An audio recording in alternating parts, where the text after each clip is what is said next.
पुणे जमीन घोटाला प्रकरण को लेकर कांग्रेस विधिमंडल दल के नेता विजय वडेट्टीवार ने राज्य सरकार पर तीखे आरोप लगाए।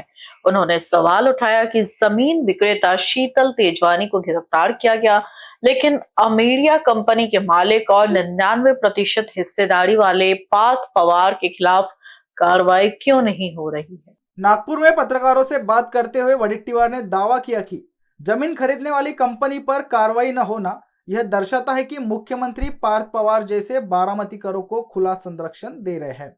उन्होंने आरोप लगाया कि आगामी अधिवेशन में नामुश्किल टालने के लिए सरकार फक्त दिखावा कर रही है। इसी कारण जांच समिति को भी मुदतवार दी गई है ताकि अधिवेशन के दौरान सरकार को असहज स्थिति का सामना न करना पड़े। उन्होंने आगे कहा कि हिवाड़ी अधिवेशन 3 सप्ताह का चलना था, लेकिन सरकार चुनाव का कारण दिखाकर इसे 7 दिनों में समाप्त करने की तैयारी कर रही है। राज्य की आर्थिक स्थिति खराब है और आचार संहिता के कारण कोई घोषणा न हो पाने से विदर्भ के हाथ खाली हाथ रहने वाले हैं।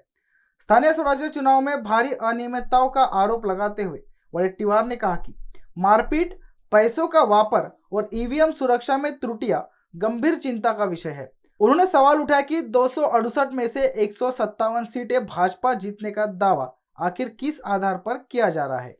100% व्हायलाच पाहिजे, कसं लपू शकतं? जमीन विकणारा सरकारी त्याच्यावर कारवाई होते आणि सरकारी जमीन घेणाऱ्यावर कारवाई होत नाही, म्हणजे हे तर खूप झालं। म्हणजे तिजोरी फोडणारा आणि तिजोरीतून फोडल्यानंतर जो माल ज्याच्याकडे देतो तो लंपास करणारा तो आरोपी नाही, ते तो दरवाजा त्यात फोडायसाठी शस्त्र देण्याचं काम कोण केलं?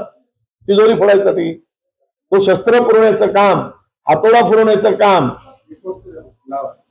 ते लॉकर तोडण्यासाठी प्रोत्साहित करण्याचं काम, सर्व जबाबदारी आणि त्याला ताकद देण्याचं काम जो आहे ज्यांनी केलं आहे ते पार्थ पवार आहे। त्यामुळे त्यांच्यावर कारवाई होणं स्वाभाविक आहे, कोणीच रोखू शकत नाही, कितीही दाबलं तरी रोखू शकत नाही, ते करावं लागेल असं मला वाटतं। याच प्रकरणात जी चौकशी समिती नेमली मार्गे समिती त्याला पुन्हा मुदतवाढ देण्यात आली नाही, अधिवेशन काढण्यासाठी केलेली केविलवाना प्रयत्न असं माझं मत आहे। त्यांना अधिवेशनामध्ये उत्तर देऊ शकत नाही, हा प्रश्न अधिवेशनात येणार, पण आम्ही जाब विचारू, प्रश्न उपस्थित करू आणि कोणत्याच्या संदर्भात सरकारला स्पष्ट भूमिका तिथे मांडावी लागेल।